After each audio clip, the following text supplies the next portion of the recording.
একটি নিখোঁজ সংবাদ।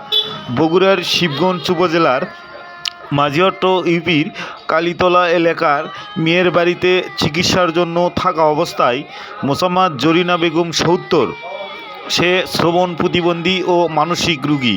গত ৫ ডিসেম্বর ২০২৪ তারিখ রাত ৩টার সময় সে প্রস্রাব করার জন্য ঘর থেকে বাইরে আসে, কিন্তু আর ঘরে ফেরেননি। তার হাতে ছিল একটা টর্চ লাইট এবং পরনে ছিল শাড়ি ও ওড়না। কোনো সহৃদয় ব্যক্তি তার সন্ধান পাইলে জানানোর জন্য অনুরোধ করা হলো। নাতি রানা, মোবাইল নম্বর 0134128210, আনোয়ার হোসেন, নামুজা, বগুড়া থেকে। বস্তুনিষ্ঠ সংবাদ দেখতে আনোয়ার নামুজা বার্তা আইডির সঙ্গে থাকুন। লাইক করুন, শেয়ার করুন ও কমেন্ট করুন।